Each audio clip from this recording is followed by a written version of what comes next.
soir, c'est le pasteur Junior Chibasu de Goshen Tabernacle à Djobour,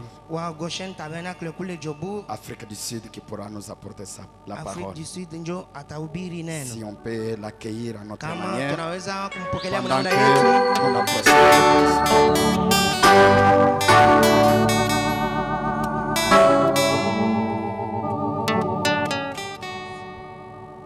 Que le Seigneur vous bénisse richement. Pendant que nous sommes debout, prenons nos Bibles dans le livre de Marc, au chapitre 11, à partir du verset 12.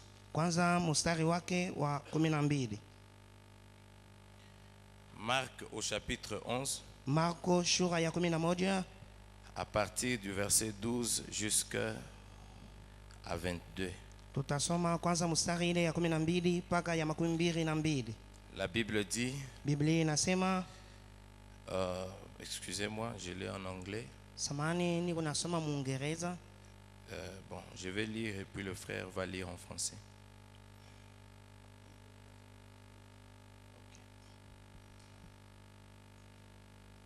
Merci. Marc 11, à partir du verset 12 jusqu'à 22. Le lendemain, après qu'ils furent sortis de Béthanie, Jésus eut faim. Apercevant de loin un figuier qui avait de feuilles, il alla voir s'il y trouverait quelque chose. Et s'en étant approché, il ne trouva que de feuilles,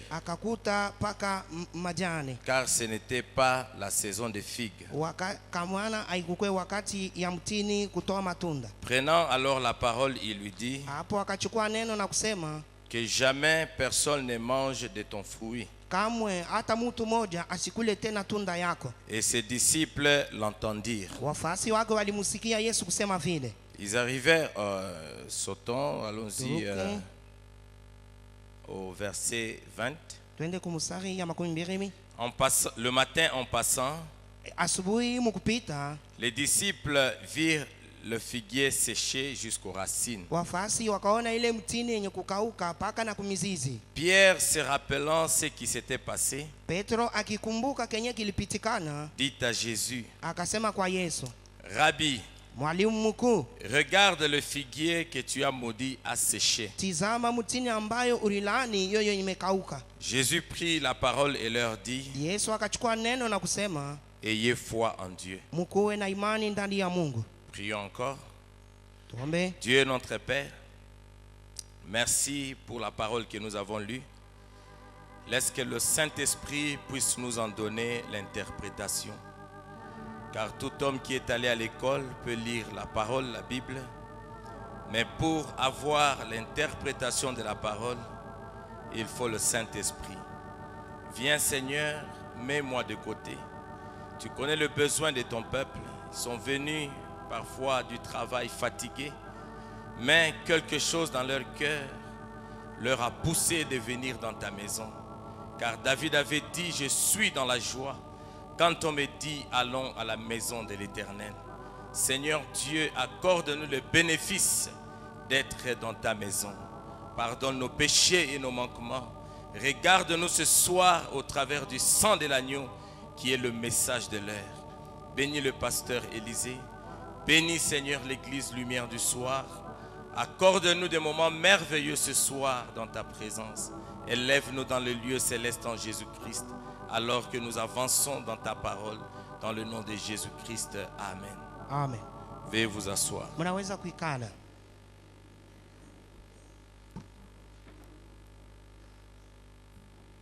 Encore une fois ce soir, je vous salue dans le précieux nom de notre Seigneur Jésus-Christ. Je remercie le Seigneur Jésus-Christ qui m'a accordé la grâce de venir ici à Lubumbashi. Si il ne le permettait pas, je ne pouvais pas être ici. Et je voudrais très sincèrement remercier le pasteur Élisée pour la confiance et l'amour qu'il a eu envers moi, de me céder la chair pour dire quelque chose à l'église. Je sais que le pasteur Élisée ne m'a jamais écouté. Ma première fois de prêcher officiellement, c'était au Zimbabwe, à Harare, dans l'église de pasteur Chesa. Lui aussi ne m'avait pas encore écouté, mais il m'avait fait confiance. Et que le Seigneur bénisse très richement le pasteur Élisée. Et je ne le savais pas aussi. Le pasteur Élisée et moi, nous sommes une famille. Son épouse m'a révélé quelque chose que je ne savais pas. Ma grande sœur de même père et même mère a été épousée par son grand frère. Donc, la femme du pasteur Élisée, c'est ma belle-sœur. Alors, je ne le savais pas. Mais je crois que Dieu, dans son plan, il connaît toutes choses. Alors, je peux dire avec fierté que la lumière du soir tabernacle, c'est mon église. Et que chaque fois que je suis à Lubumbashi, je crois que Dieu m'a donné une église où je peux quand même parler. Amen. Amen. Alors, j'aimerais parler d'un petit quelque chose. C'est un message que Frère Branham a prêché. Ayez foi en Dieu. Et avant que je ne puisse introduire mon message, je voulais aussi me présenter. Donc je suis maintenant pasteur d'un petit groupe à Johannesburg. C'est un petit peuple que j'ai évangélisé et que j'ai baptisé dans la foi chrétienne. Quelques Sud-Africains, quelques Zimbabwéens et Malawites. Donc c'est un petit groupe. Alors c'est Goshen Tabernacle. Ça fait près de 3 ans maintenant. Donc que je suis pasteur là-bas à Johannesburg. Priez aussi pour nous. Alors c'est un petit message que Frère Branham a intitulé « Ayez foi en Dieu ». Et il a tiré l'inspiration dans l'écriture que nous venons de lire. Et nous voyons, selon les écritures, que Jésus venait de la montagne où il jeûnait et priait. Et nous savons qu'après le jeûne, nous avons faim, nous voulons manger. Et la Bible nous dit que lorsqu'il est descendu de la montagne, il cherchait quelque chose à manger. Et il a aperçu qu'il y avait un arbre, un figuier. Apercevant le figuier de loin, la Bible dit qu'il n'y avait que des feuilles. Mais il pensait y trouver les fruits. Mais lorsqu'il est arrivé près de l'arbre, la Bible dit qu'il n'y avait pas de fruits. Il n'y avait que des feuilles. Gloire à Dieu. Et comme il n'a pas trouvé de fruits, il a maudit l'arbre. Que personne ne mange de ton fruit. Mais si vous lisez l'écriture, la Bible dit que ce n'était pas la saison des figues. Est-ce que vous êtes avec moi? Ce n'est pas un chanteur. Maintenant, c'est un prédicateur. Donc, donnez-moi votre attention, s'il vous plaît. Et la Bible dit que ce n'était pas la saison des figues. Si nous regardons attentivement, vous verrez que Jésus n'avait pas droit de maudire l'arbre. Parce que ce n'était pas la saison des figues. Mais avant d'entrer dans mon petit message, j'aimerais insister un peu sur le but. Parce que la Bible dit que Dieu a tout fait pour un but. Votre présence ici ce soir, c'est pour un but.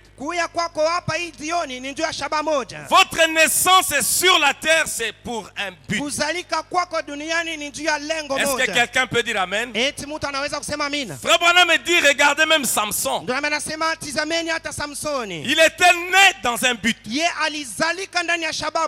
le but pour lequel il était né, c'était pour délivrer ses frères de la main des Philistins. Et chacun de nous sur la terre doit comprendre le but pour lequel Dieu l'a appelé.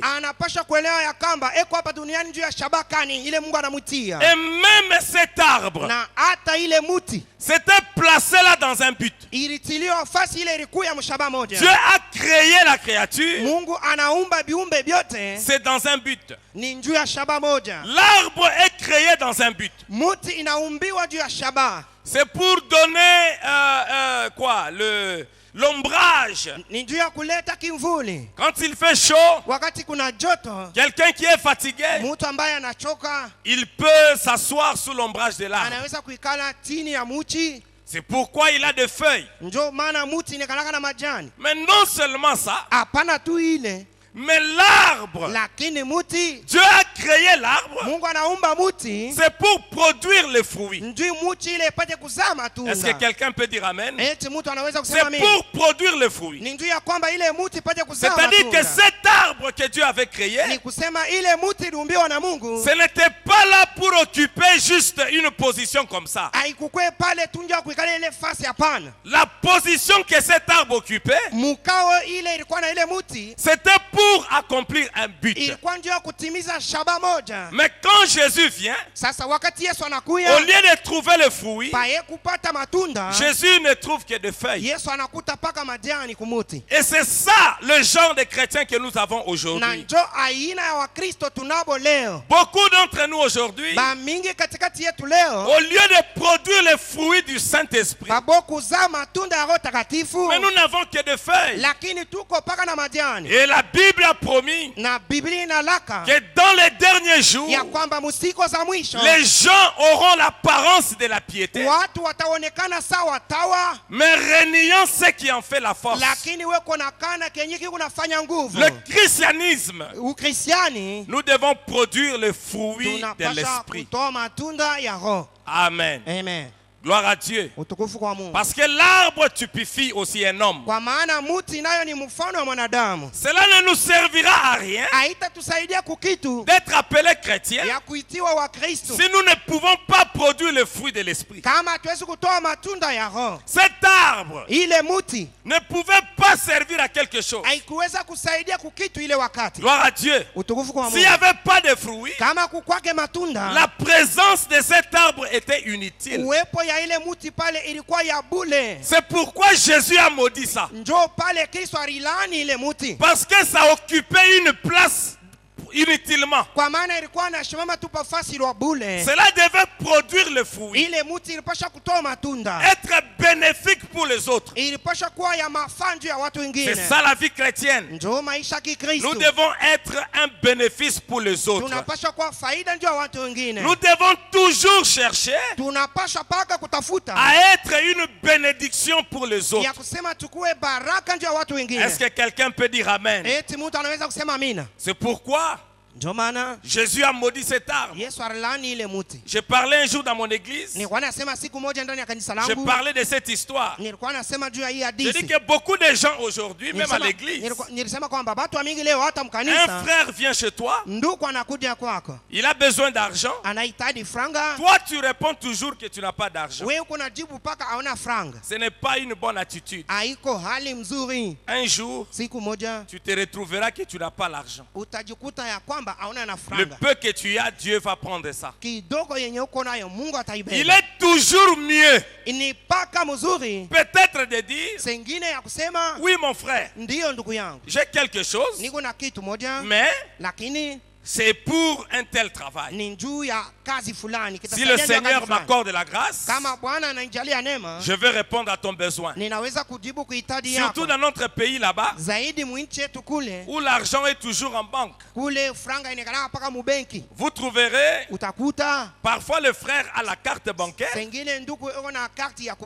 où j'ai l'argent dans ma carte, et un bien-aimé a besoin d'argent. Non, je n'ai pas l'argent. Non, mais tu as la carte. Amen. Nous pouvons aller à la machine. C'est pourquoi Jésus, cet arbre, devait comprendre que c'est lui qui se tenait devant. C'était le Créateur lui-même. Parce que cet arbre avait une responsabilité. Il devait accomplir le but pour lequel Dieu l'avait créé. Et en toi, il y a le but de ton existence. Gloire à Dieu. Nous devons reconnaître la présence de Dieu. Mais ce qui m'intrigue ici, là où je voudrais vraiment insister, le but de mon petit message ce soir, c'est pour élever notre foi. C'est pour que nous puissions monter dans la dimension de la foi. Parce que le temps dans lequel nous vivons, nous avons suffisamment besoin de foi. Nous avons besoin de la foi. Tel que nous sommes venus ce soir, nous avons des besoins que le pasteur ne peut pas résoudre. Nous avons des problèmes que moi je ne peux pas résoudre. Nous avons des problèmes que l'église ne peut pas résoudre. Le seul qui peut résoudre nos besoins, c'est le Seigneur Jésus-Christ. Et pour arriver aux résolutions de nos problèmes, nous avons besoin de la foi. Même pour être enlevé, tu as besoin de la foi. Est-ce que quelqu'un peut dire amen? Frère Branham dit dans la même prédication, ayez foi en Dieu. S'il y avait peut-être un interprète en français, ça m'aiderait parce que j'ai le message en anglais. Je vais lire et je vais interpréter, il n'y a pas de problème. Amen. Frère Branham dit, I wonder why he didn't wait to find out whether that tree was going to wither away or not. Frère Branham dit, je me suis dérangé. Je me suis posé la question, pourquoi Jésus n'a pas attendu jusqu'à ce que cet arbre ait séché? Parce que quand Jésus est arrivé devant l'arbre et qu'il a trouvé qu'il n'y avait pas de fruits, il a maudit cet arbre. Il a prononcé la parole. Et il est parti. naye akaenda.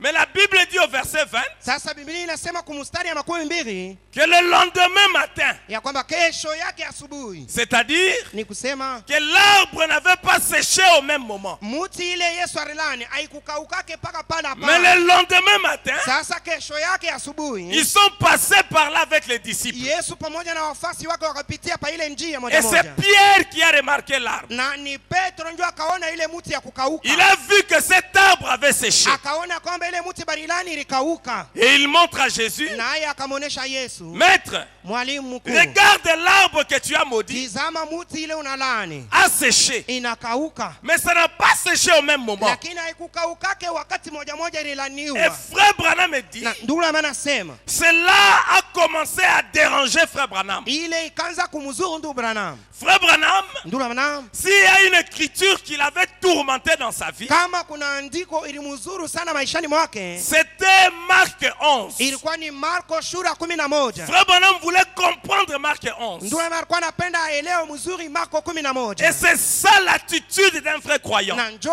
ali nekalaka na mwamimi wa kweli. Frère Branham ne lisait pas la Bible comme nous. Ndugu amashukwe nasoma Biblia saa sheye. Quand frère Branham lisait quelque chose, Wakati ndugu alikuwa anasoma kitu moja, il voulait que la parole devienne chère dans sa vie. alikuwa anapenda ile neno ipate kwa mwili mu Est-ce maisha que yake. quelqu'un peut dire amen? Eti mtu anaweza kusema Quand amina. frère Branham méditait la parole Wakati ndugu alikuwa anafikiria maandiko et qu'il tombait sur une promesse, na anaanguka palako moja, parce que dans Marc 11, il y a une promesse. kwa maana ndani ya Marko 11 kuko lako. Jésus a dit, Yesu anasema ayez foi en Dieu. mkuwe na imani ndani ya Si Mungu. tu dis à cette montagne, Kama unaeleza ile mlima, ôte-toi de là ondoka pale et jette-toi dans la mer, na kwenda jitupa mbali, ce que tu dis arrivera. kenye unasema kitafika. Si tu ne doutes pas dans ton cœur. Kama ujute au ushakie moyoni Et mwako. frère Branham observa cette écriture. Na ndio ama kitizama mzuri mzuri hii andiko, Il observait la vie de Jésus. alikuwa anatizama maisha ya Kristo. Parce que Jésus-Christ, la Bible dit, Kwa maana Yesu Kristo Biblia inasema juu yake il kwamba est le chemin, yeye ni njia, la vérité et la vie. ukweli na uzima. Cela veut dire Ile napenda kusema qu'il était le seul modèle de vie. ye alikuwa mfano pekee ya uzima. Est-ce que c'est la vérité? Eti ni ukweli. Et frère Branham, Na ndio na chaque fois qu'il lisait quelque chose, kila mara alikuwa anasoma kitu moja, il voulait s'identifier à la parole. alikuwa anapenda sema jitambulishe na ile neno. Et nous aussi, Na sisi pia nous devons nous identifier à chacune des promesses que Dieu a promis dans ces temps de la fin. tunapaswa kujitambulisha kukila lako Mungu anaidia mwi wakati wa mwisho. Frère Branham a commencé à observer. Ndio akaanza kutizama, Parce qu'il y a une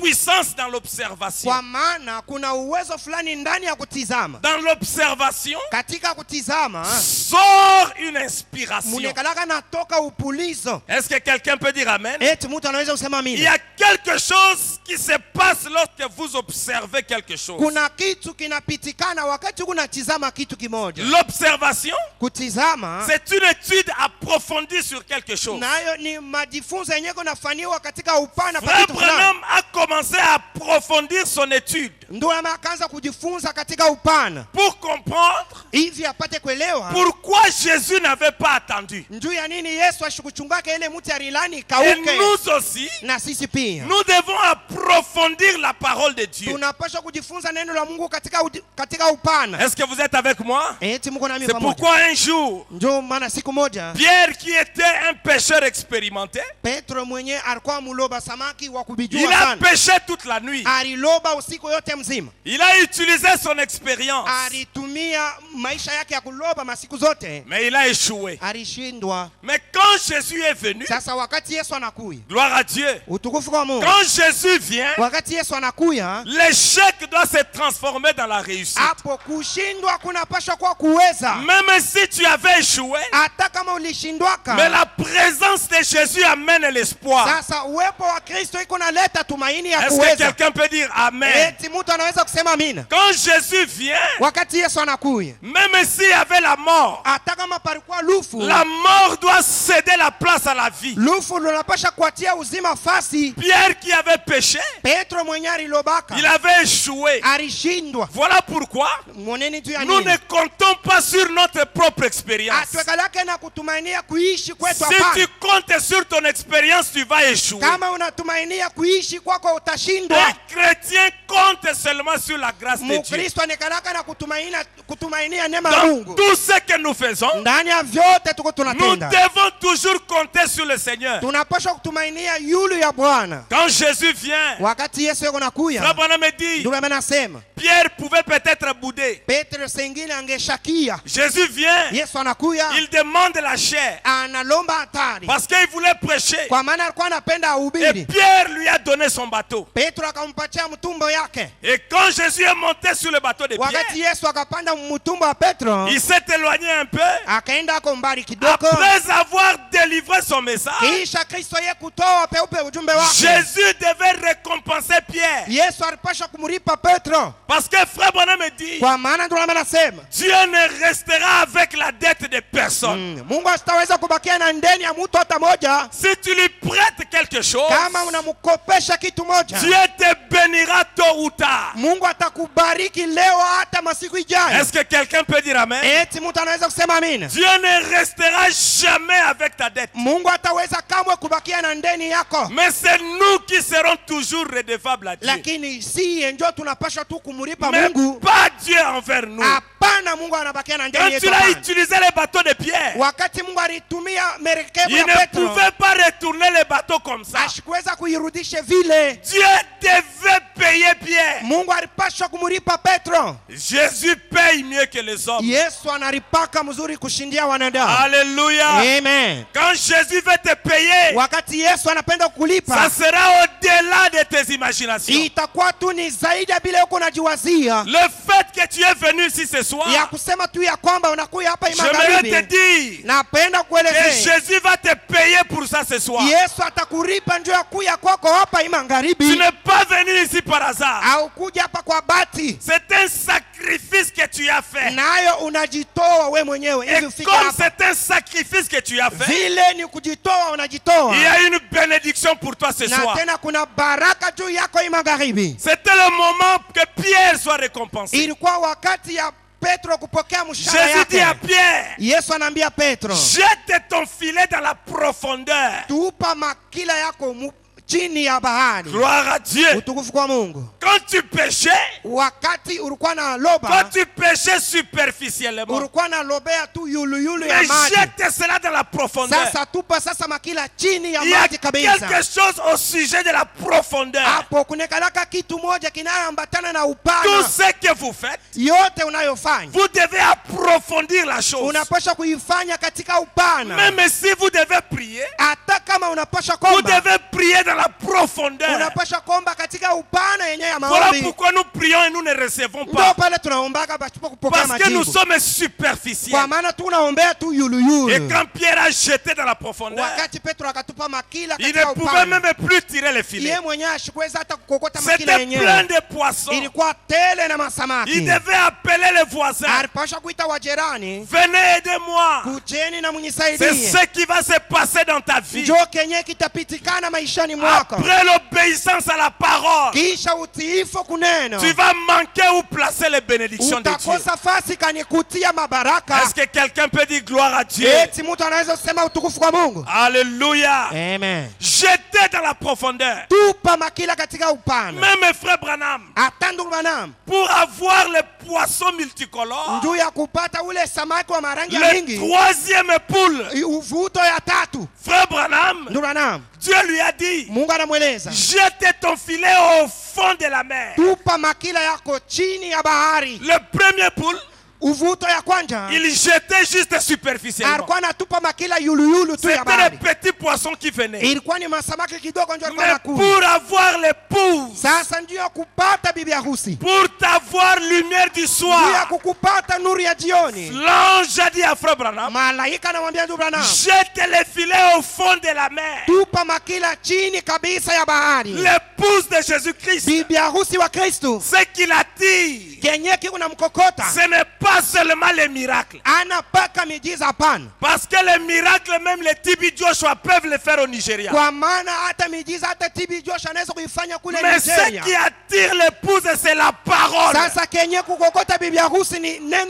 Parce que dans la parole, il y a les miracles. Dans la parole, il y a la guérison. Dans la parole, il y a le Saint-Esprit. Dans la parole, il y a tout ce que vous désirez. Et si vous pouvez recevoir cette parole ce soir, vous ne serez plus la même personne. Quelque chose va arriver dans votre vie. Jetez ton filet au fond. Est-ce que quelqu'un peut dire amen? Gloire à Jésus. Frère Branham a observé l'écriture. Parce que nous vivons au temps où la parole doit devenir manifeste. Nous ne vivons plus au temps de faire des discussions avec la parole. L'épouse est en train de se préparer. Bientôt l'enlèvement va se passer. Nous ne sommes plus au temps de la distraction. Le temps dans lequel nous vivons, si vous lisez quelque chose, si vous voyez quelque chose dans la parole, vous devez vous identifier à cette chose. Est-ce que quelqu'un peut dire amen? Et frère Branham voulait s'identifier à cette écriture. Et il dit, pourquoi Jésus n'a pas attendu de voir cet arbre séché? Parce qu'il pouvait attendre jusqu'à ce que l'arbre sèche. Mais il n'a pas attendu les parties. Pourquoi? Frère Branham dit, qu'est-ce que Jésus avait fait? Jésus, il a appelé la vie hors de cet arbre. Il a appelé la vie hors de l'arbre. Et quand la vie sort de vous, c'est la mort qui s'installe. Et Jésus a appelé la vie hors de cet arbre. Et il n'a pas attendu de voir si ça va sécher ou pas. Frère Branham me dit, il savait que l'arbre va sécher. Souvenez-vous, nous parlons sur la foi. Parce que la Bible dit, sans la foi, nul ne peut être agréable à Dieu. Nous ne sommes plus au temps de dépendre des autres. Nous ne sommes plus au temps de dépendre du pasteur. Mais nous vivons dans la dispensation du Saint-Esprit. Regardez les disciples. Ils dépendaient de Jésus. Ils étaient fainéants. C'est pourquoi Jésus a dit, il est bon que je m'en aille. Parce que si je reste avec vous, vous serez toujours des fainéants. Mais il faut que je m'en aille. Quand j'enverrai le Saint-Esprit, alors les œuvres que je fais, vous les ferez aussi. Et c'est ça l'âge dans lequel nous vivons. Parce que le ministère de Frère Branham, c'était la répétition du ministère du Seigneur Jésus-Christ. Il est le même hier, aujourd'hui et pour toujours. Gloire à Dieu. Frère Branham me dit, pourquoi il est parti? Il dit, il savait que l'arbre allait sécher. C'est pourquoi il a dit ça. Et c'est parce que la parole de Dieu était en lui. Frère Branham me dit, pourquoi Jésus a dit il est parti? Parce que la parole de Dieu était en lui. Est-ce que quelqu'un peut dire amen? C'est pourquoi tout ce qu'il disait devait s'accomplir. Parce que c'était Dieu qui parlait au travers d'un homme. Je ne sais pas si vous me comprenez. C'était Dieu qui parlait au travers de Jésus. Frère Branham me dit, alors tout ce qui était en Dieu était déversé en Christ. Et tout ce qui était en Jésus-Christ était vidé dans l'église. Alors qu'est-ce qui était en Dieu? Dieu lui-même, c'est la divinité. Qu'est-ce qui était en Dieu? La foi dans sa propre parole. Regardez ce que nous disons ici. Avec Jésus, c'est exactement ce qui est arrivé dans la Genèse. La Bible dit, la terre était informe et vide. Frère Branham me dit, c'était le vestige d'une civilisation passée. C'était la confusion totale. C'était un tohu-bohu. Mais quand Dieu a prononcé la parole, que la lumière soit, Frère Branham me dit, la lumière n'est pas venue le même jour. Cela est venu après des millions d'années. Mais Jésus n'a pas attendu à ce que la lumière vienne. Dieu n'a pas attendu jusqu'à ce que la lumière vienne. Frère Branham dit c'était quoi? Même Dieu avait besoin de croire dans sa propre parole. Est-ce que quelqu'un peut dire amen? Même Dieu avait besoin de la foi. Voilà pourquoi la foi est nécessaire dans chaque croyant. Parce que même Dieu avait la foi. Parce que Dieu n'est pas au-dessus de sa parole. Dieu, il est la parole. Au commencement était la parole. La parole était avec Dieu. Et la parole était Dieu.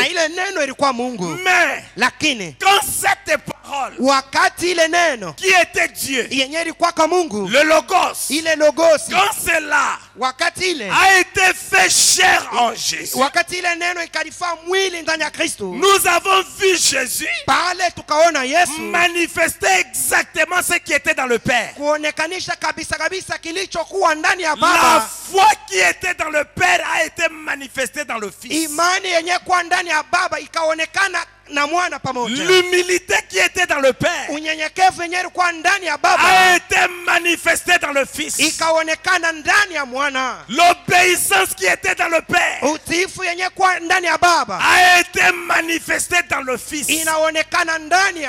C'est pourquoi le Fils, oh frère Branham dit, dans le message, la preuve de sa résurrection, au paragraphe 69, Frère Branham dit, Jésus a dit, le Père qui m'a envoyé est avec moi. Alléluia. Jésus savait qu'il n'était pas venu de lui-même. C'était le Père qui l'avait envoyé. Il savait qui il était. Quelque part, Frère Branham dit, avant que n'importe qui appelle Jésus fils de Dieu, lui-même il savait qu'il était le fils de Dieu. Et c'était ça qui faisait la force de Jésus.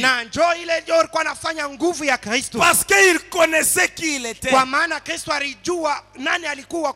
Branham me dit, le Père qui m'a envoyé Baba ule ananituma est avec moi. eko nami pamoja. Oh my! Lo jamani. Quelle déclaration! Tangazo kani. Quelle parole! Neno kani. Le Père qui m'a envoyé Baba ule ananituma est avec moi. eko nami pamoja. Frère Branham dit, écoutez. Ndio maana nasema mfuate. Et comme le Père m'a envoyé, Na vile Baba ananituma, alors je vous envoie. hapo na mie niko na mituma. Comme le Père m'a envoyé, Vile Baba ananituma, alors moi aussi je vous envoie. hapo na mie niko na mituma. Croyez-vous que nous sommes envoyés par Jésus? Eti munaamini ya kwamba tunatuma na Maintenant, Kristo? écoutez. Sasa tufate. Frère Branham dit, Ndio maana nasema il ne nous envoie pas seulement, Yesu ashitutume tu, mais lakini il va aussi avec nous. eko nenda nasi pamoja tena. Gloire à Dieu. Utukufu kwa Mungu. Comme moi je t'envoie, Wakati mie niko nakutuma, je reste à l'église. niko nabakia huku kukanisa. Toi tu vas en ville. Wewe unaenda mcenter town. Quand le pasteur t'envoie, Wakati mchungaji yako nakutuma, tu vas en Zambie. unaenda Muzambi. Lui il reste à Lubumbashi. Yeko nabakia hapa Mais Lubumbashi. quand Dieu envoie un Sasa homme, wakati Mungu yeko anatuma mtu, Dieu ne reste pas derrière. Mungu ashibaki yake nyuma. Il accompagne cet homme. Eko na msindikiza ule anatuma. Est-ce que quelqu'un peut dire amen? Eti mtu anaweza kusema amina. Gloire à Dieu. Utukufu kwa Mungu. Quand Dieu a envoyé Moïse, Wakati Mungu alimtuma Musa, d'ailleurs,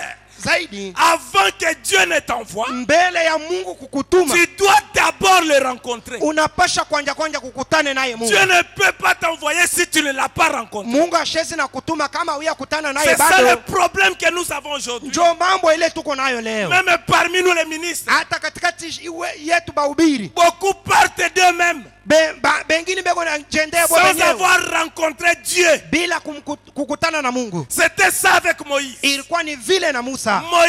Musa, il avait le don, yeye alikuwa na zawadi, mais il n'avait pas d'abord rencontré Dieu. sasa mbele alikuwa ashakutana na Quand Mungu. il est parti, il a échoué. Wakati akaenda yeye mwenyewe alishindwa. Il a échoué. Alishindwa. Mais Dieu était toujours avec Moïse. Lakini Mungu alikuwa paka na Musa pamoja. Même quand Moïse avait échoué, Hata wakati ile Musa alishindwa, Dieu était toujours avec lui. Mungu alikuwa paka naye pamoja. Pourquoi? Juu ya nini? Parce qu'il était prédestiné à être le libérateur. Kwa maana alitayarishwa kuwa kiongozi. J'aimerais te dire, Napenda kuambia, même si Dieu t'appelle à faire quelque chose hata kama Mungu anakuita ufanye kitu moja et que tu échoues, na unashindwa kufanya, même si tu échoues, hata kama unashindwa, mais si c'était toi qui devais accomplir ça, lakini kama ni wewe ndio ulipaswa utimiza ile kitu, la main de Dieu sera toujours sur toi. mkono wa Mungu itakuwa paka juu yako. Est-ce que quelqu'un peut dire amen? Eti mtu anaweza kusema Mais amina. quand Moïse est allé au désert, Lakini wakati Musa kaenda jangwani, c'est là qu'il est allé recevoir la commission. ni mule njo akapewa kazi. Dans le désert, Mujangwa, il a regardé un jour, anaangalia siku moja, il a vu un buisson qui était en feu. akaona kiditi ya moto inawaka moto. Et Ya mti Dieu inawaka moto. essayait d'attirer son attention. Mungu alikuwa anapenda kukokota angalisho yake. Frère Branham a prêché Ndio maana nahubiri la voix du signe. sauti ya alama, mahubiri. Derrière chaque signe, il y a une voix. Nyuma ya kila alama kunaonekana paka sauti. Le signe est apparu, Alama inaonekana, mais ce n'était pas suffisant. lakini haikuenea hapana. Il devait entendre la voix de Dieu. Alipaswa kusikia sauti ya Mungu. Parce que quand un homme entend la voix de Dieu, Kwa maana wakati mtu anasikia sauti ya la Mungu, voix de Dieu lui donne la foi. sauti ya Mungu ile kunasikia iko na mupa imani. Et c'est là qu'il peut partir. Na njoo pale ule mtu anaweza kwenda. Parce que tu connais qui tu as vu. Kwa maana unajua nani unaona. Est-ce que quelqu'un peut dire amen? Eti mtu anaweza kusema amina. Tu sauras te défendre. Utajua gisi kani kutoka mwile mambo. Parce que tu as vu Dieu face à face. Kwa maana unaona Mungu macho kwa C'est macho. ça la nouvelle naissance. Na njoo kuzalika jipya. C'est ça le baptême du Saint-Esprit. Njoo kubatizwa na Roho Takatifu. Quand quelqu'un reçoit le baptême du Saint-Esprit, Wakati mtu anabatizwa na Roho Takatifu, quand quelqu'un naît de nouveau, wakati mtu anazalika jipya, Frère Branham dit, ndio maana nasema c'est ça connaître Dieu. na njoo kumjua Mungu kule. Est-ce que quelqu'un peut dire amen? Eti mtu anaweza kusema amina. Moïse, Musa quand il a vu Dieu, wakati akamwona Mungu, c'est alors njoo pale, que Dieu l'a commissionné. njoo pale Mungu akamupa kazi. Va, Wende je t'envoie Moïse. na kutuma Musa. Mais Frère Branham dit, Lakini ndio maana nasema Dieu n'était pas resté derrière. Mungu ashikubaki yake nyuma pana. La colonne de feu qu'il avait vue Nkunzi ya moto ila Rona est entré dans Moïse. C'est pourquoi Dieu lui a dit, je t'ai fait Dieu pour le peuple, pas un Dieu adorable. Mais Moïse était Dieu parce qu'il avait porté la parole de Dieu. Est-ce que quelqu'un peut dire amen? C'est pourquoi Moïse était devenu un absolu pour les enfants d'Israël, parce qu'il incarnait l'ange. Frère Bonhomme me dit, Exode 23, Exode 23, la Bible dit, j'envoie mon ange devant toi pour te protéger en chemin. Mais cet ange était dans Moïse. Frère Bonhomme me dit, Moïse n'avait fait aucun miracle. C'était l'ange qui opérait les miracles. Moïse n'avait rien fait. C'était l'ange. Moïse, la seule chose que Moïse devait savoir, c'était la commission. Moïse était commissionné par Dieu. Mais c'est lui qui guérissait. C'était l'ange. C'est lui qui opérait des prodiges.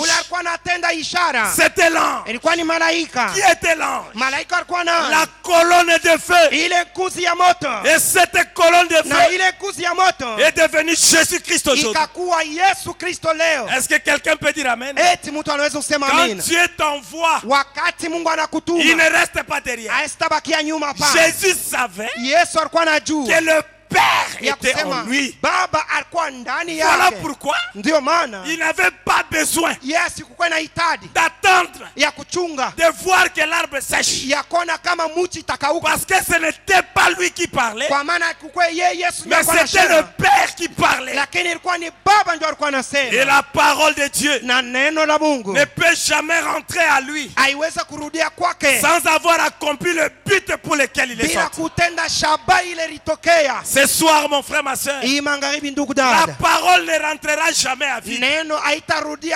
Si tu peux l'accepter, cette parole changera ton état. Peu importe ta condition, peu importe l'état de la maladie, cette parole est capable de changer la maladie. Est-ce que quelqu'un peut dire amen? Il y a la puissance de la guérison dans la parole. Il y a la puissance de transformation dans la parole. Donc je restaurerai, frère Bonhomme dit, regardez quand il y a l'hiver, qu'est-ce qui arrive? Les arbres sèchent. Quand l'hiver vient, la vie va se cacher dans les racines. La semence meurt. Elle pourrit. Mais attendez. Attendez l'hiver, le printemps prochain. Quand le soleil commence à se rapprocher encore de la terre, il y a une loi que Dieu a placée dans le soleil. Cette loi n'est pas dans la lampe. Cette loi n'est pas dans l'ampoule. Tu peux prendre l'ampoule, mettre ça sur la semence. La semence ne rentrera pas. Parce que la loi là n'est pas dans l'ampoule. Tu peux prendre un projecteur, mettre ça plus près de la semence. La semence ne rentrera pas. Il faut la venue du soleil. Parce qu'il y a une loi dans le soleil. C'est quelle loi? C'est la loi de la résurrection. Voilà pourquoi quand Lazare était mort, quand on a envoyé la nouvelle vers Jésus, voilà que Lazare est mort. Jésus le grand soleil, au lieu de venir, Jésus a commencé à s'éloigner. Et plus il s'éloignait, Lazare est mort. Quand le soleil s'éloigne de la terre, il n'y a pas d'espoir pour la terre. Si tu t'éloignes de Jésus, il n'y a rien qui va arriver que la mort dans ta vie. Si tu veux conserver la vie, restez près de la parole. Est-ce que quelqu'un peut dire amen? Si tu veux avoir la vie dans ta vie, si tu veux que ta famille prospère, gardez-vous à côté de la parole. Il n'y aura pas la mort. Vous me direz, mais les gens meurent. Un chrétien ne meurt jamais. Ce qui meurt, c'est le corps. Mais l'âme a la vie éternelle. Est-ce que quelqu'un peut dire amen? Jésus a commencé à s'éloigner. La mort a frappé la maison de Lazare.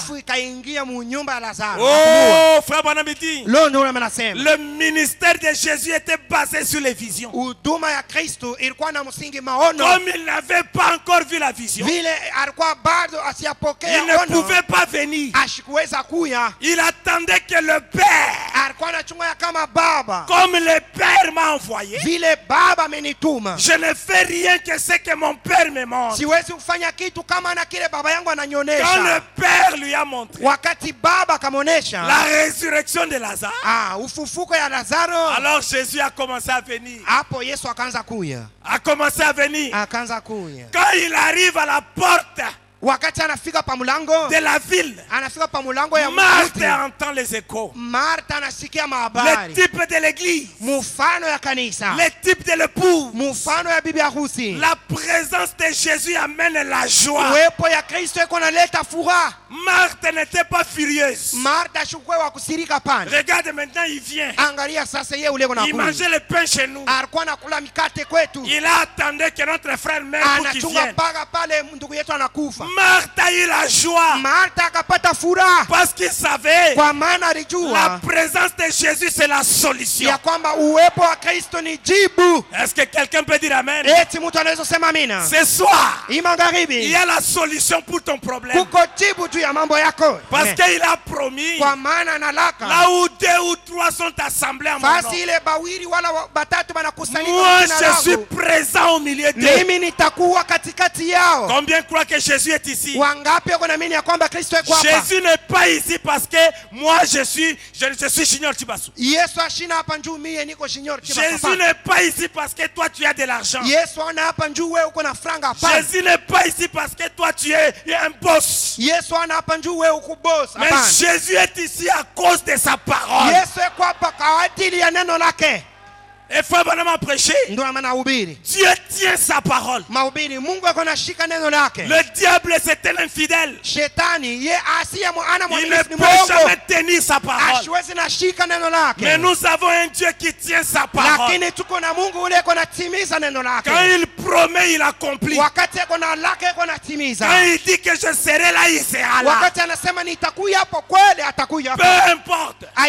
Peut-être c'est toi qui vas le manquer à cause de ton incrédulité. Mais lui il viendra parce qu'il n'est pas au-dessus de sa parole. Dieu, il est la parole. Est-ce que quelqu'un peut dire amen?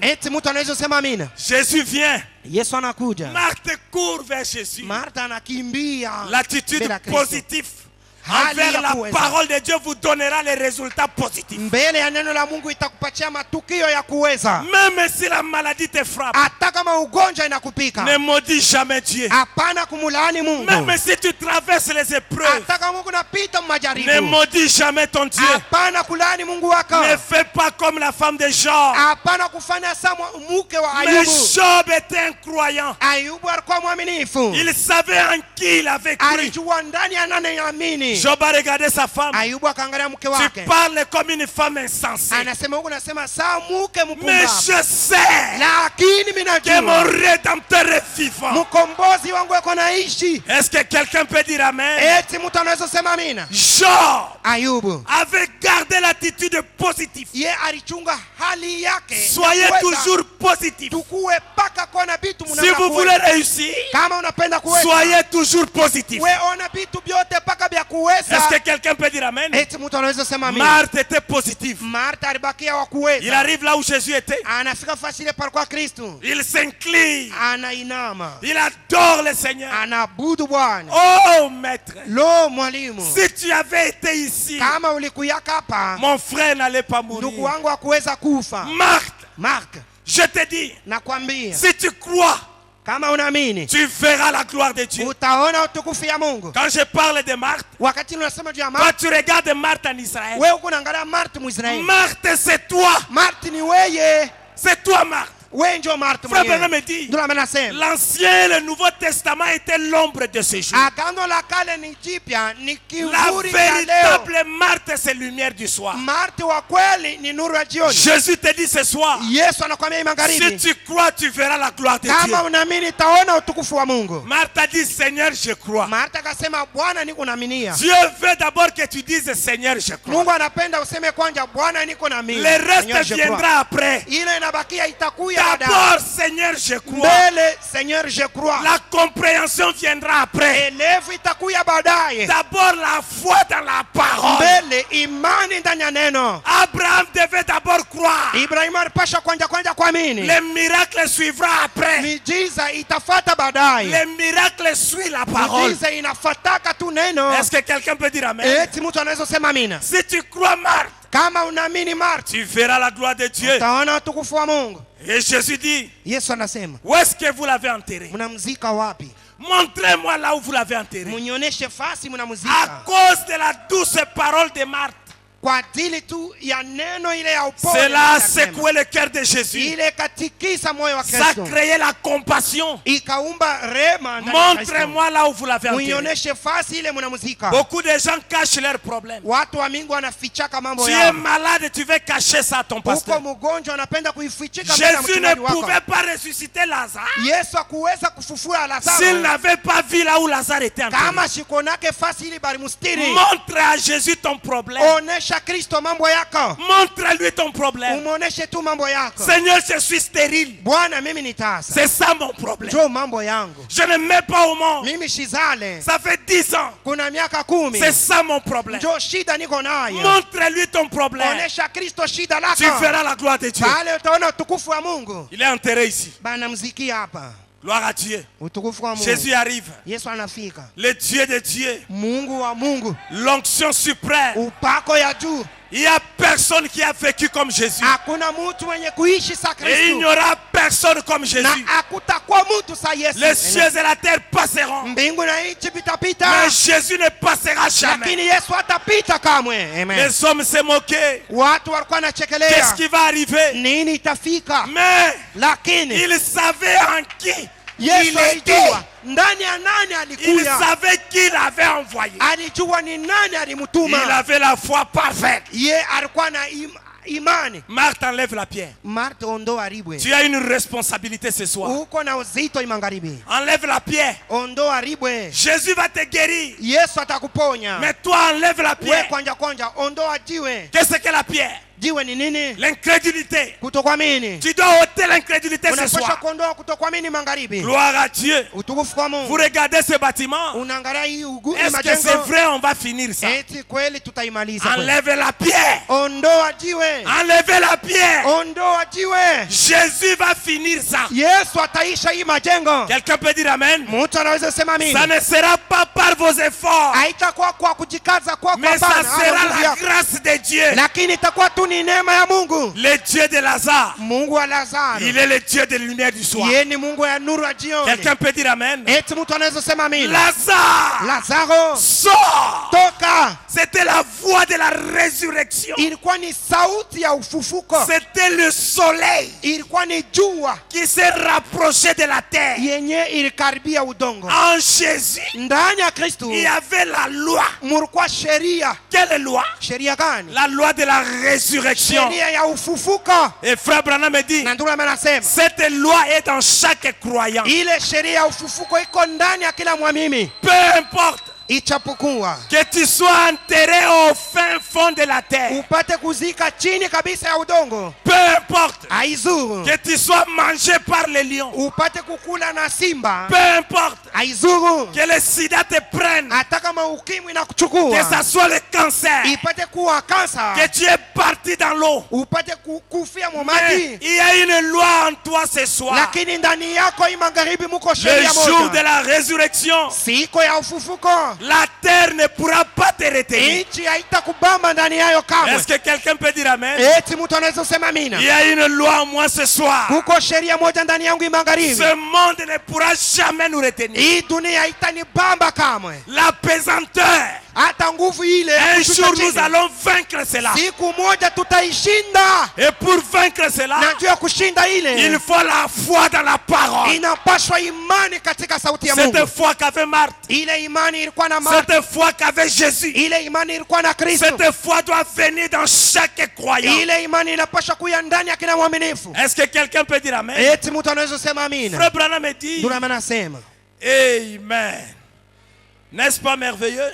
eti ana ya damani, Il dit, anasema comme le Père m'a envoyé, vile Baba amenituma alors je vous envoie. hapo na mituma. Il dit, Anasema c'est lui que je serai avec vous. nitakuja na mwe pamoja, Et même en vous, hata ndani yenu, jusqu'à la fin des temps. mpaka na kumwisho wa nyakati. Et tout ce qui était en Dieu, Na yote ilikuwa ndani ya Mungu il a déversé en Christ. anaitia ndani ya Kristo, Et tout ce qui était en Christ, na yote ilikuwa ndani ya Kristo il a déversé dans le croyant. anaitia ndani ya mwaminifu. Pas les croyants, Hapana waaminifu, mais le croyant lakini mwaminifu au singulier. mmoja tu mwaminifu. Il a déversé dans le croyant. Anaiweka ndani ya mwaminifu moja. Voilà pourquoi la parole de Dieu Ndio pale sauti ya Mungu n'est pas une affaire de groupe. haina mambo ya nkundi, hapana. Ce message, Hii ujumbe c'est pas une affaire de groupe. haina mambo ya nkundi ya watu. Le salut n'est pas une affaire de groupe. Wokovu haiko mambo ya nkundi. La parole, Dieu traite avec vous individuellement. Neno Mungu yako anatumika na we mwenyewe binafsi. La manière que je parle, Na muna ile unasema vous devez la recevoir individuellement. unapaswa kuipokea we mwenyewe.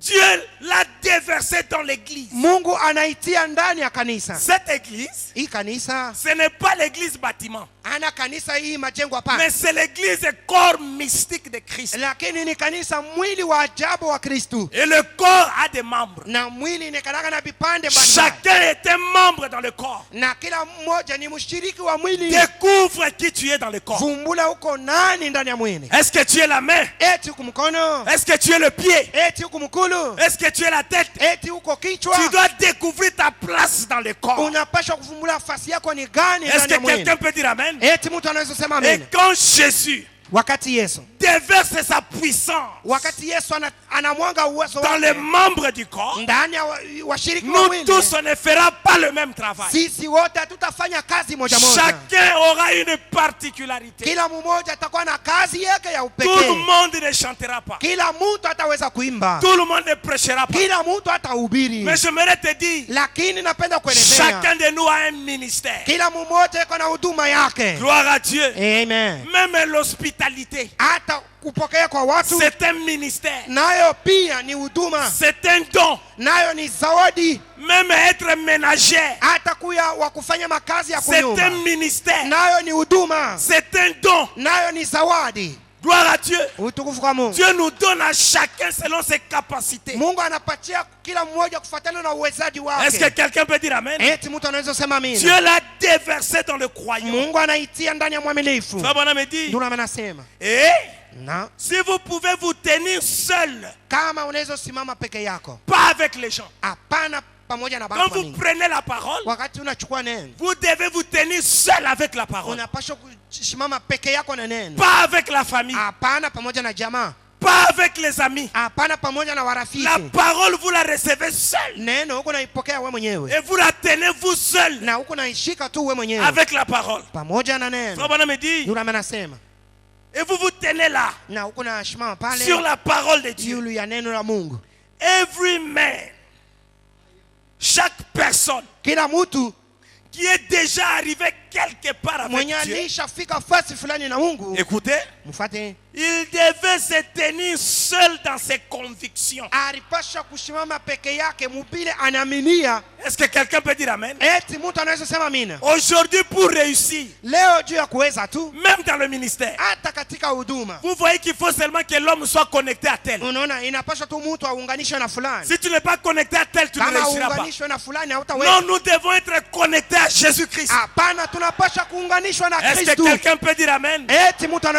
Ce jour-là, Jésus-Christ, le pool de Bethesda, la piscine ambulante, la dispensation avait changé. Jésus est venu. L'ange qui secouait la piscine était maintenant incarné en Jésus. Il vient à la piscine. Il trouve que les gens attendaient d'être jetés. Jésus va vers une seule personne. Pourquoi? Cette personne était dans la vision de Dieu. J'aimerais te dire ce soir, Jésus est en train de passer ici. Il cherche une âme prédestinée. Il est en train de chercher une âme prédisposée. Parce qu'il faut que tu sois prédisposé afin que Jésus vienne vers toi. Cet homme, il n'avait pas d'aide.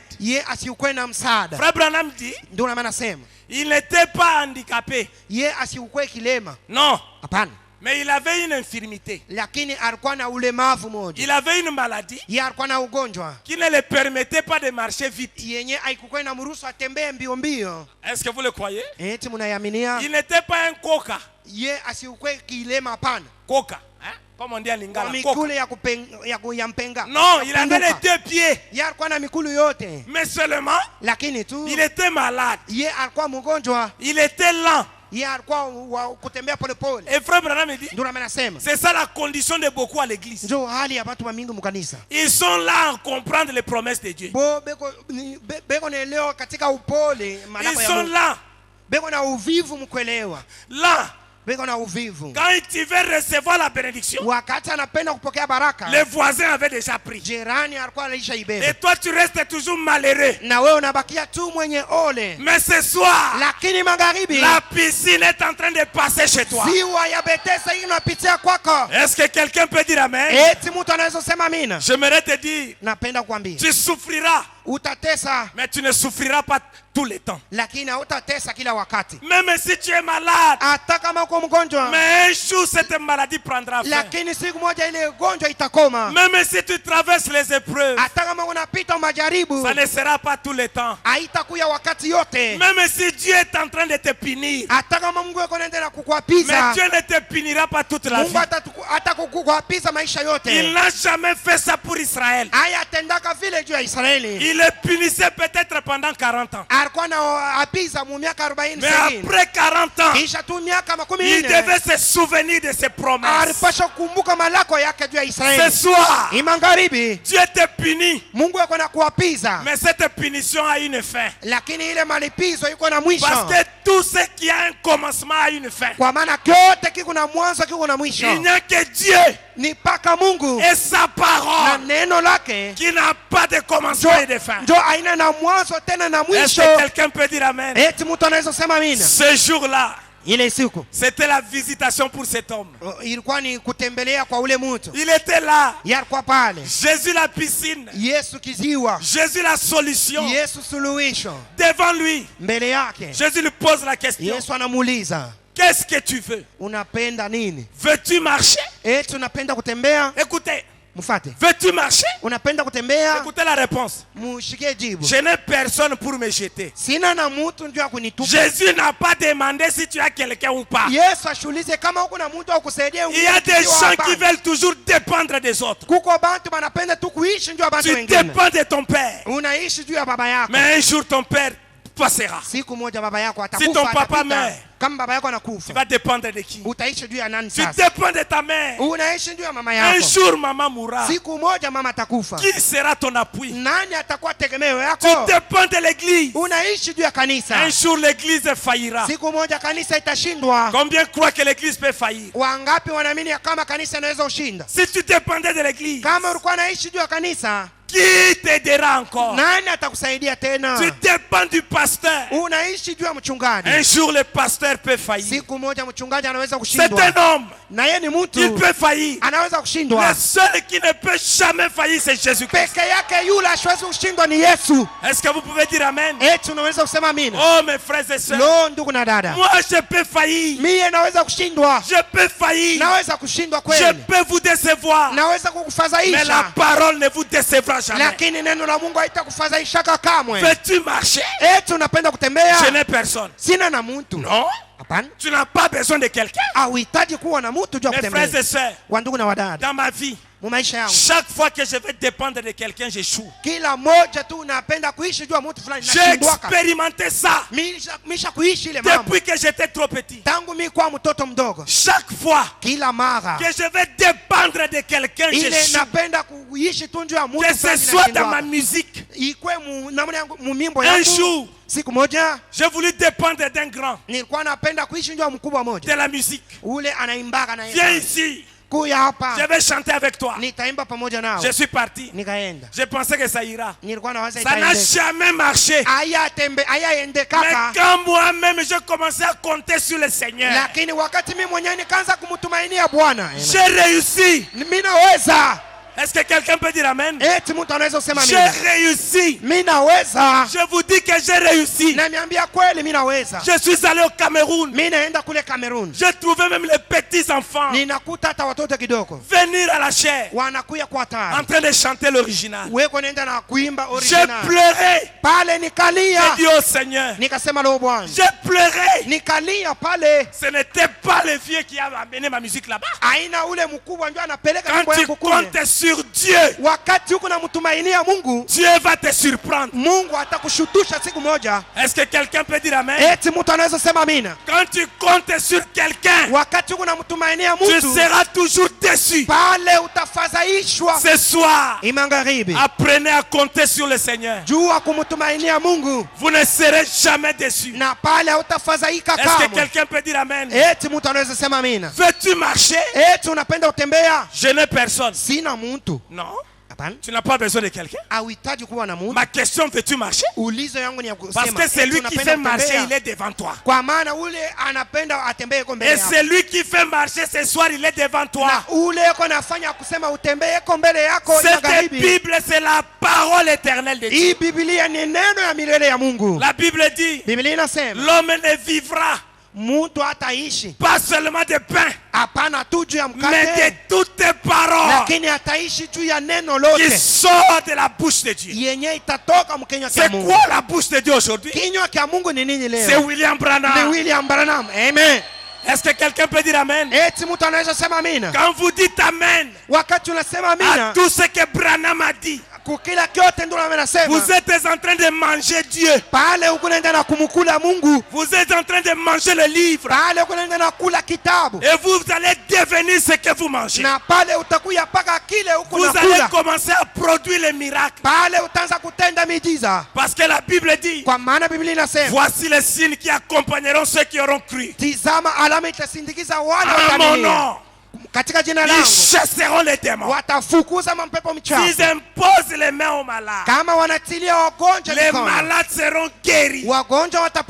J'aimerais vous dire, aujourd'hui les gens cherchent les signes, mais l'épouse ne cherche pas les signes. Les signes accompagnent les croyants. Tu marches, les miracles vont t'accompagner. Est-ce que quelqu'un peut dire Amen? Ce soir, les miracles sont derrière toi. La parole devant, les miracles derrière. Ça va vous suivre. L'arche devant, avec Josué, l'arche devant, le miracle va suivre. Oh, est-ce que vous le croyez? Merci Seigneur. Gloire à Dieu. Oh, c'est merveilleux. Frère Branham dit, laissez-moi terminer ma pensée. Peux-tu marcher? Je n'ai personne. Malgré ça, Jésus ne pouvait pas le laisser. Parce qu'il était déjà dans la vision.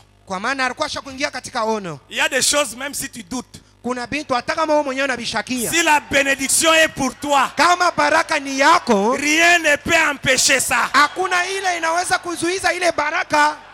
Est-ce que tu peux dire Amen? Rien ne peut empêcher le but de Dieu de s'atteindre.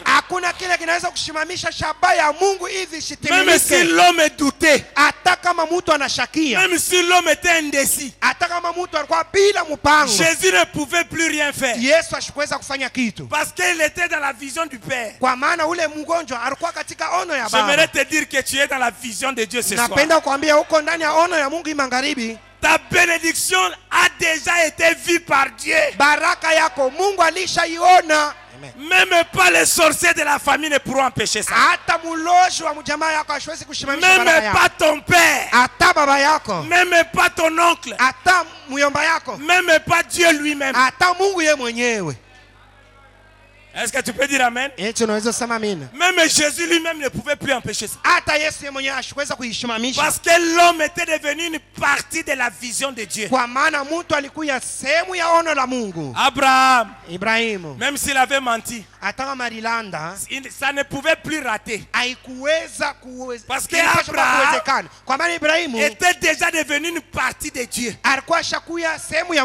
Ça ne peut plus rater. Est-ce que quelqu'un peut dire Amen? Je sens que l'onction de Dieu est ici ce soir. Je sens que tu es béni ce soir. Je sens que le pasteur Élisée était inspiré de nous appeler. Parce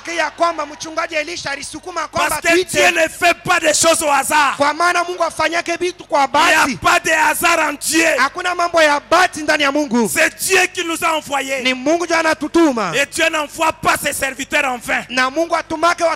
Quelque chose va se passer. Est-ce que quelqu'un peut dire Amen? Gloire à Dieu. Que le Seigneur vous bénisse.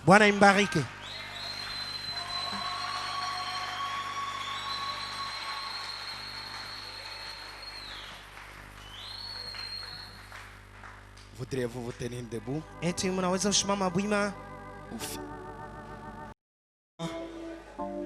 Nous voici ce soir à cet endroit où toi tu connaissais avant même qu'il y ait l'étoile, avant même qu'il y ait le soleil. Toi, tu voyais la journée d'aujourd'hui. Nous te remercions grandement, Seigneur Jésus, pour tout ce que tu as fait pour nous. Tu nous as parlé de merveilleuses choses, Seigneur éternel. Béni sois-tu, ô Dieu, pour l'onction de ce soir. Béni sois-tu, ô Dieu, pour la prédication de ce soir. Nous te sommes reconnaissants, ô Dieu, puisque tu as élevé notre foi. Nous savons que chaque jour, suffit ses peines. Et aujourd'hui, Seigneur, la prédication de hier foi en Dieu, on nous a montré de bonnes choses que toi tu nous avais réservées. On nous a montré de bonnes choses que toi tu voulais nous parler la journée d'aujourd'hui. Bénis d'abord le pasteur de la place qui a cédé la chair au notre frère qui vient de prêcher. Puisque nous savons que, Seigneur, à partir de cette prédication, tu avais une âme qu'il fallait sauver. Nous te remercions et nous te louons, toi qui mérites l'honneur et la gloire. Béni sois-tu, ô Dieu. Nous voulons que cette onction, que cette parole qui a une semence, qui vient d'être semée, que cette semence puisse germer. Que cette semence puisse produire des fruits. Que cette semence puisse germer dans chaque âme. Puisque ici il y avait une âme que tu voulais sauver, Seigneur. Merci, Seigneur Jésus, pour l'âme que toi tu as sauvée. Oh, béni sois-tu, ô Dieu. Bénis ton serviteur que tu as utilisé. Bénis les pasteurs de la place. Bénis les officiers. Bénis celui qui a conduit l'église. Bénis même ceux qui ont chanté. Bénis, Seigneur Jésus, tout office qui se trouve dans cette église. Nous voulons que chacun puisse dépendre de toi et non de l'homme. Dans l'homme, il y a une déception. Ta parole dit que cessez de vous confier dans l'homme, dans les narines duquel il n'y a qu'un souffle. Puisque de quelle valeur l'homme es-tu? Oh Seigneur Jésus, nous voulons que toi-même qui sauves, toi qui guéris, tu vois maintenant il y a des malades qui sont venus pour être guéris. Qui peut guérir un autre si toi tu nous descends? Que tout celui qui est venu malade, Seigneur, soit guéri au nom de Jésus-Christ. Il y a des enfants ici qui te demandent de quelle manière leurs enfants vont étudier. Mais Dieu est un Jéhovah juré pour voir chaque besoin de chacun de nous. C'est toi qui donnes l'argent. C'est toi qui donnes des moyens. C'est toi qui donnes des emplois. Fais-le pour ta gloire, Seigneur.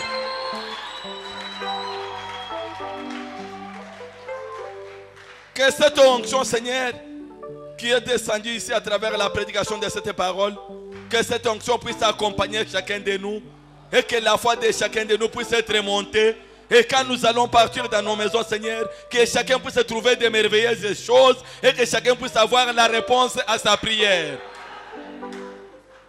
Nous te disons encore, Seigneur, merci.